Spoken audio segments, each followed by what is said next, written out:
শিক্ষার্থী না, আশা করি তোমরা সকলেই ভালো আছো। তোমাদের সকলকে আমন্ত্রণ জানাচ্ছি এই ভিডিওটি দেখার জন্য। বিশেষ করে মাধ্যমিক লেভেলে যারা রয়েছে তোমরা সকলেই মনোযোগ সহকারে এই ভিডিওটি দেখবে, কারণ এটি নবম ও দশম শ্রেণীর যে গণিত বইটা রয়েছে, সাধারণ গণিতের তৃতীয় যে চ্যাপ্টারটি রয়েছে সেই চ্যাপ্টারের অন্তর্ভুক্ত অনুশীলনী 3.5 এর যে কাজ রয়েছে, কাজের সমাধান নিয়ে থাকছে এই ভিডিওটি দিয়ে আলোচনা। এটি রয়েছে 68 পৃষ্ঠার কাজ। যদি তোমরা মনোযোগ সহকারে এই ভিডিওটি দেখো তাহলে অবশ্যই এই কাজটি কীভাবে সমাধান করতে হয় বা এরই অনুরূপ যদি কোনো সমস্যা তোমাদের পাবলিক পরীক্ষা কিংবা স্থানীয় পরীক্ষাতে আসে কিভাবে সমাধান করতে হয় তার সম্পর্কে একটি ধারণা তোমরা অবশ্যই পেয়ে যাবে। চলো আমরা কথা না বাড়িয়ে ভিডিওটি দেখার চেষ্টা করি। তবে মূল ভিডিওটিতে যাওয়ার আগে তোমাদের অনুরোধ থাকবে তোমাদের প্রতি যে তোমরা যদি এই চ্যানেলটিতে নতুন হয়ে থাকো অবশ্যই চ্যানেলটি সাবস্ক্রাইব করবে। এতে নিত্য নতুন যে ভিডিওগুলো এখানে আপলোড দেওয়া হবে তার একটি নোটিফিকেশন অবশ্যই তোমরা পেয়ে যাবে। তাহলে এবার ভিডিওটি দেখি আমরা। এখানে প্রথমেই ক নম্বর প্রশ্নের সমাধানী তৈরি করা হয়েছে। ক নম্বর প্রশ্নতে বলা রয়েছে যে বনভোজনে যাওয়ার জন্য একটি বাস 2400 টাকায় ভাড়া করা হলে সিদ্ধান্ত হলো যে প্রত্যেক যাত্রী সমান ভাড়া দিবে। 10 জন যাত্রী অনুপস্থিত থাকায় মাথা পিছু ভাড়া 8 টাকা বৃদ্ধি পেল। বাসে কতজন যাত্রী গিয়েছিল, প্রত্যেকে কত টাকা করে ভাড়া দিয়েছিল। তাহলে বাস ভাড়া এখানে আমাদের দেওয়া ছিল কত, 2400 টাকা। আমরা এখানে লিখে নিলাম ক নম্বর প্রশ্নের সমাধানে। এই যে বাস ভাড়া এখানে 2400 টাকা। মনে করি বনভোজনে যাওয়ার জন্য আগ্রহী যাত্রীর সংখ্যা 1 ছিল। আমাদের এখানে বলছে যে কতজন যাত্রী গিয়েছিল। আমরা এটি ধরে নিব যে মনে করি যে 1 জন যাত্রী গিয়েছিল। আগ্রহী যাত্রীর সংখ্যা মানে যারা যেতে চেয়েছিল, ঠিক আছে, আগ্রহী যাত্রীর সংখ্যা কত, 1 জন। তাহলে ভাড়া হতো তখন কত, যদি সবাই যেত তাহলে 1 জন যাত্রী হতো। আর বাস ভাড়া ছিল 2400 টাকা। তাহলে 2400কে যদি আমরা 1 দিয়ে ভাগ করি, মনে করো তুমি 100 টাকা তোমার খরচ এবং 10 জনে দিবি, তাহলে মাথা পিছু কত করে পৌঁছায়, 10কে 100 দিয়ে ভাগ করে 10কে 110 টাকা পৌঁছায়। এখানেও তাই বাস ভাড়া 2400, যাত্রী মোট টোটাল যেতে চেয়েছিল 1 জন। তাহলে এই দিয়ে যদি আমরা 2400কে ভাগ করি তাহলে আমাদের মাথা পিছু যে ভাড়া পৌঁছাতো সেটা কিন্তু আমরা পেয়ে যাচ্ছি। সেটা কিছু কত হতো, যে 2400/x টাকা। তাই এখানে লেখা হয়েছে যে 2400/x টাকা এখানে দেওয়া হয়েছে।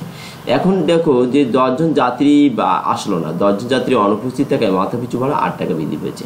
এখন 10 জন যাত্রী না আসে তাহলে যাত্রীর সংখ্যা কত হবে, আমাদের যে 1 জন যেতে চেয়েছিল সেখান থেকে এই 10 জন বাদ যাবে। তাহলে x মানে 10 জন।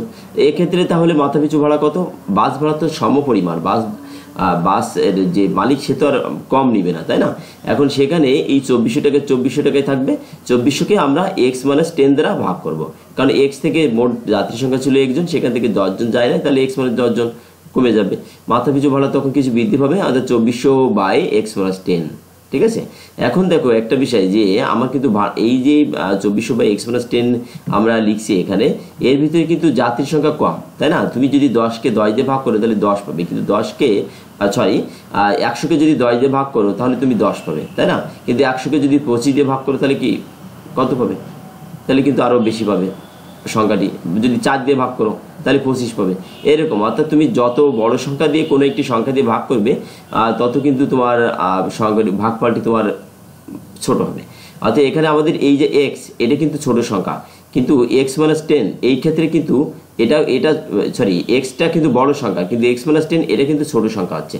তাহলে x এর চাইতে যদি আমরা x-10 এটা যেহেতু কি আমাদের ছোট সংখ্যা, এই ছোট সংখ্যা দিয়ে এই বড় এই সমমানের সংখ্যাকে যদি ভাগ করি, ঠিক আছে, মনে করো আমি 20কে ভাগ করছি, 20কে ভাগ করবো 4 দিয়ে, তাহলে কত হবে, 5 হবে। তাহলে 4 আর 5, এই 4 আর 5 আমি দুটি সংখ্যা দিয়ে ভাগ করবো, মনে করো 4 দিয়ে যখন ভাগ করছি তখন কিন্তু আমি 5 পাচ্ছি, তাই না। তাহলে 5, আবার এই 20কে যখন আমি 5 দিয়ে ভাগ করছি তখন কত হবে, 4 পাচ্ছি। অর্থাৎ এই ছোট সংখ্যা দিয়ে ভাগ করলে কিন্তু একটু বড় সংখ্যাটা পাওয়া যায়, বড় সংখ্যা দিয়ে ভাগ করলে একটু ছোট সংখ্যাটা পাওয়া যায়, এখানে বিষয়টা তাই।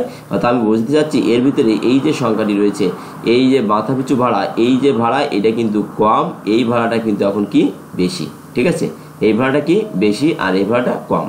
তাহলে এই ভাড়াটা যেহেতু আমাদের বেশি, তাহলে এই ভাড়াটা 100 পাশে থাকবে, আর এই যে ভাড়াটা কম তার সাথে যদি আমরা এই যে 8 টাকা বৃদ্ধি পাইছে, এই 8 টাকা যদি যোগ করে দিই তাহলে এর সমান হবে। অথবা তোমরা এক কাজ করতে পারো যে এখানে 2400 এই যে এইভাবে দেওয়া যায়, এই 2400/x-10 এখান থেকে 8 টাকা বৃদ্ধি পেয়েছে না, পার্থক্য কত, 8 টাকা। তাহলে মাইনাস যদি আমরা এই যে 2400/x দিয়ে সমান 8 লিখি তাও কিন্তু হবে।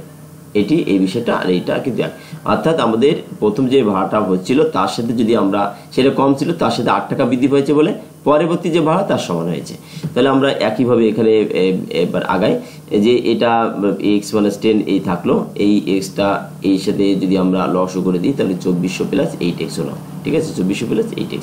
এখন ওর সাথে আমরা আরেকটু সরলীকরণ করব, এই এক্সটা এর সাথে গুণ হবে, এইটা এর সাথে গুণ হবে, তাহলে 2400x আর 2400 plus 8x into x minus 10 এটা গুণ করে দিলাম। 2400x সমান এই 2400 প্লাস 8x, এই এক্সটা দিয়ে একে গুণ করে দাও, তাহলে 2400x পাবে। এই 8 আর x আর x 8x স্কয়ার মাইনাস 10 আর 2400 মাইনাস 24000 হবে, এটার সাথে এটা গুণ করে দাও, তাহলে এইটা পাবে। এইটার সাথে যদি এটা গুণ করা হয় তাহলে এটা পাবে। এখন আমরা এক্স গুলো এই যে এই 2400x আর এই 2400x দুটাই যদি 2400x আমরা এক পাশে নিয়ে চলে আসলাম, আর এই যে বাদবাকি যে অপশনগুলো ছিল এখানে এইটুকু আমাদের এই অপশনটুকু এখান থেকে গেল। এটা একটু সাজিয়ে লেখা হয়েছে, আর কোনো কিছু না। এই যে ধ্রুবক সংখ্যাটি শেষে দেওয়া হয়েছে, চলক সংবলিতটাকে পাশাপাশি লেখা হয়েছে। তাহলে এখন এখান থেকে যদি 8কে কমন না হয় তাহলে x স্কয়ার মাইনাস 10x, আর এই পাশে এইটা থেকে এটা বাদ দিলে শূন্য হয়ে গেল, শূন্যটাই এই সমান চিহ্ন এই 8, এখান থেকে সব জায়গা থেকে কমন নিলে 8 থাকলে কমন নিয়ে এখানে রেখে দেওয়া হচ্ছে, আর বাদবাকি কমন নেওয়ার পরে যে পদগুলো থাকে সেগুলো হচ্ছে এই, মানে এখান থেকে 8 কমন নিলে x স্কয়ার থাকবে, এখান থেকে 8 10 কে 80 তাহলে 8 কমন নিলে 10 থাকবে, আর এখান থেকে 2400 থেকে যদি আমরা 8 কমন নিই তাহলে 3000 থেকে 24000 থেকে যদি 3000, কেননা 3 × 24, ঠিক আছে, 24000 হয়। 3000 গুণ 8000 যদি গুণ করা হয় তাহলে আমরা এটা পাচ্ছি। তাহলে সব জায়গা থেকে 8 কমন নিচ্ছে, 8 কম গুণ করলে 3000 এর সঙ্গে যদি 8 গুণ করা হয় তাহলে কিন্তু 24000 হয়। আমি কিছুক্ষণ আগে যেটা বললাম যে 8000 হবে না, এখানে 3000, সেটা 8 গুণ করতে হবে শুধুমাত্র। এই 8কে আমি শূন্যর সাথে গুণ করে দেবো, তাহলে ভাগ করে দেবো, শূন্য নিচে যদি চলে যায় তাহলে ভাগ হয়ে যাবে, ভাগ উপরে শূন্য হলে সব শূন্য হয়ে যায়, তাহলে এটা বাদ হয়ে গেলো, 8টা উঠে গেল, থাকলো কি x square minus 10x minus এই যে 3000, তাহলে 3000 এখানে থাকলো। এবার একে আমরা উৎপাদকে বিশ্লেষণ করবো, দেখবো যে কত দিয়ে ভাঙালে 3000 হয়। এই 3000কে উৎপাদক বিশ্লেষণ করবো, তাহলে আমরা দেখতে পাচ্ছি যে 50 × 60 অর্থাৎ 5 × 60 3000 হয়। এই জন্য 60 থেকে আবার যদি 50 বাদ দেয় 10 হয়। এর জন্য আমাদের এই সংখ্যাটির জন্য এই আকারে করতে হবে। x স্কয়ার থাকলো এইখানে আমাদের 60x প্লাস 15x, 60 থেকে 15 বাদ গেল তাহলে 10x থাকলো, এটা এ থাকলো। এবার এখান থেকে x যদি আমরা বের করে নিই তাহলে x + 10 হবে, এখানে 15, এখান থেকে যদি 15 বের করে নিই তাহলে x + 10 হবে, তাহলে x + 10 চলে আসলো। x + 10 এই যে এখান থেকে x প্লাস এই 15 থাকলো। তাহলে এখন এই যে এটা সমান আমরা হয় এত সমান আমরা অথবা লিখবো, ঠিক আছে, হয় অথবা বা এত সমান 0 আর x = 15 যদি আমরা লিখি তাহলে অর্থাৎ আমরা যদি যখন হয় অথবা লিখবো, হয় কত এইটা সমান 0 অথবা এটা সমান 0 হবে, তাহলে x - 16 সমান 0 ধরছি, অথবা কত লিখছি, অথবা আমরা লিখছি কত x প্লাস এই 15 সমান x প্লাস এই 15 সমান 0। কিন্তু এটাকে এই 60কে যদি পক্ষান্তর করা হয় অর্থাৎ x = আমরা 60 পাচ্ছি, এটাকে যদি পক্ষান্তর করা হয় x = কত -15 পাচ্ছি, ঠিক আছে। কিন্তু আমাদের ছাত্র এক্সটা কি ধরেছিল, আগ্রহী যাত্রীর সংখ্যা ছিল, কিন্তু তাহলে কি আগ্রহী যাত্রীর সংখ্যা নেগেটিভ হবে? যে কোনো কিছু যদি তোমাকে গুনতে দেওয়া হয়, যেখানে বলো তো গুণে কয়টা আছে, সেখান থেকে তুমি বলে যে মাইনাস গুণিত একটা নেই আরও ঘাটতি পড়ে যাচ্ছে, আসলে এটা কখনোই সম্ভব না। এজন্য ছাত্রীর সংখ্যা বা যাত্রীর সংখ্যা ঋণাত্মক কখনোই হতে পারে না, আর এখানে ঋণাত্মক হবে না, অগ্রহণযোগ্য তা বলা হচ্ছে, কারণ যাত্রীর সংখ্যা ঋণাত্মক হয় না। বনভোজনে যাওয়ার জন্য আগ্রহী যাত্রীর সংখ্যা ছিল কত, 60 জন, আগ্রহী যাত্রীর সংখ্যা আমাদের 60 জন ছিল। তাহলে 10 জন যাত্রী না আসায় যাত্রীর সংখ্যা তাহলে 60 - 10 তাহলে 50 জন হয়েছে। মাথা পিছু ভাড়া এক্ষেত্রে কত, আমাদের 2400কে এই যে এই 50 দিয়ে ভাগ করে দেবো, তাহলে কত হবে 48 টাকা। তাহলে মাথা পিছু ভাড়া কত পড়ছিল, 48 টাকা। এটি এই কাজের সমাধান আর কি। চলে যাচ্ছি খ নম্বরটিতে। খ নম্বরে দেখো প্রশ্নটাকে ভালো করে বুঝে নিতে হবে যে ক খ একত্রে একটি কাজ পি দিনে করতে পারে, ক একা কাজটি কিউ দিনে করতে পারে, খ একাকী কাজটি কত দিনে ওই কাজটি করতে পারবে, মানে সমমানের কাজের কথা বলা হচ্ছে এখানে। ক খ একত্রে কয় দিনে করতে পারে, একটি কাজ পি দিনে করতে পারে। তা আমরা লিখবো যে এখানে এই কয়েকটি কাজ কিউ দিনে করতে পারে, ক কিউ দিনে সম্পূর্ণ করতে পারে, সম্পূর্ণ কাজ বা এক অংশ কাজ। তাহলে একদিনে কতটুকু করবে, ওই যে সম্পূর্ণ কাজের 1 এর নিচে কিউ দিতে হবে। তাহলে এই যে এ কে কিউ দিয়ে ভাগ করলে বোঝা যাবে যে সম্পূর্ণ কাজের কিউ দিন সংখ্যা দিয়ে ভাগ করবো কিউ দিনে, তাহলে একদিনে কতটুকু করতে পারে বোঝা যাবে। যে এটা যদি 10 দিন হয় তাহলে 1/10 হবে, 10 ভাগের 1 ভাগ করতে পারে। যদি 20 হয় তাহলে 20/1/20 ভাগের 1 ভাগ করতে পারবে, কিন্তু কিউ এর মান কত তো আমরা জানি না। তো এই জন্য আমরা লিখবো একদিনে করতে পারবে, এই কিউ এর যে দিন সংখ্যা এই কিউটা নিচে যাবে, তাহলে 1/q অংশ কাজ করতে পারবে। তাহলে খ ও ক একত্রে পি দিনে করতে পারে। আবার সেই লাইনটা লিখে দিলাম যে এখানে খ ও ক একত্রে কাজটি সম্পূর্ণ বা এক অংশ সম্পূর্ণ বা এক অংশ পি দিনে করতে পারে। তুমি যদি এখানে সম্পূর্ণ করতে পারে তা না তুমি লিখতে পারো এখানে যে ক ও খ এক কাজটি করতে পারে এই যে পি দিনে এই যে এক অংশ করতে পারে পি দিনে করতে পারে, বা একবার এই কিউ দিনে করতে পারে একবার সম্পূর্ণ অংশ কাজ, এভাবে তুমি লিখতে পারো। অর্থাৎ এই সম্পূর্ণটা না দিয়ে সম্পূর্ণ এক অংশ কাজ লিখে দিলেই হবে আর কি। তাহলে ক ও খ একত্রে একদিনে করতে পারে কাজটির 1/p অংশ কাজ, 1/p অংশ কাজ। এটিকে একটু ঘুরে লেখা যায় যে পি দিনে ক ও খ পি দিনে করতে পারে এক অংশ কাজ, পি দিনে করতে পারে এক অংশ কাজ, এভাবে কিন্তু ঘুরে লেখা যায় যে ক ও খ পি দিনে করতে পারে এক অংশ কাজ। তাহলে এইভাবে যেটা লেগেছে, আচ্ছা ক ও খ একদিনে করতে পারবে, ওই যে এই পাশের পি দিনের জায়গায় একদিন যখন হতে হবে তাহলে পিটা নিচে যাবে, এই পাশের অনটা উপরে থাকবে, ঠিক আছে। অর্থাৎ আমি যেটা বলতে চাচ্ছি এরকম যে ক ও খ পি দিনে ওই করতে পারে এক অংশ কাজ, এক অংশ এই কাজ, এক অংশ কাজ। তাহলে অতএব এই ক ও খ একদিনে করবে, একদিনে করতে পারবে কতটুকু করতে পারবে 1/p অংশ কাজ। পি যখনই ভগ্নাংশ আছে তখন কি হয় অংশ হয়। তাহলে এটা হলো, এখন একদিনে করতে পারবে 1/p অংশ। তাহলে এবার দেখো খ একদিনে কতটুকু করতে পারবে, আমাদের ক ও খ একদিনে করতে পারে এত অংশ। এখান থেকে যদি এই যে ক একদিনে যেটা করতে পারছিল এই কাজটা যদি বাদ দিয়ে দিই তাহলে কিন্তু বুঝতে পারবে যে খ একদিনে কতটুকু করতে পারবে। তাহলে খ একদিনে করতে পারবে 1/p মাইনাস এই ক আর কাজটা বাদ দিয়ে দেবো একদিনের কাজ, তাহলে 1/p মাইনাস 1/q, তাহলে কিউ মাইনাস p/pq অংশ কাজ। তাহলে এবার বলছি এত অংশ কাজ কি সে কয়দিনে করবে, একদিনে করতে পারবে। তাহলে খ সম্পূর্ণ কাজটি কতদিনে করতে পারবে, সম্পূর্ণ কাজটি একবার সম্পূর্ণ অংশ কাজটি যখন করতে পারবে তখন আমরা এইভাবে একটু উল্টায় লিখতে পারি। অর্থাৎ আমি যদি এইভাবে লিখি যে এই তুমি যদি এইভাবে দাও তাহলে হবে, আর যদি তুমি বলো যে না আমি এই লাইনটার পরিবর্তে এই লাইনটা এইভাবে না দিয়ে আমি একটু ঘুরিয়ে লিখবো যে খ, এই যে এই খ কি হবে কিউ মাইনাস পি বাই এই যে কিউ মাইনাস পি বাই এই পি কিউ এত অংশ কাজ করতে পারে কতদিনে, একদিনে, তাই না, একদিনে করতে পারে। তাহলে এক বা সম্পূর্ণ অংশ কাজ করবে, সম্পূর্ণ অংশ এত অংশ কাজ করতে পারবে কতদিনে করতে পারবে, এই